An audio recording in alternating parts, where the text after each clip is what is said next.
Мы живем в России, самой большой стране на Земле. В России больше 150 народов, и у каждого свой язык и обычаи. В степях, между реками Доном, Волгой и Каспийским морем живут калмыки. Единственный народ в Европе, говорящий на монгольском языке. Калмыки с давних времен разводили скот, были ловкими наездниками и бесстрашными воинами.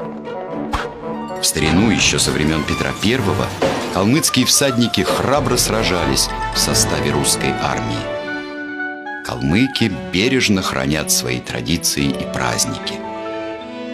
В конце холодного декабря справляют Новый год – Зул, в переводе на русский «огонь».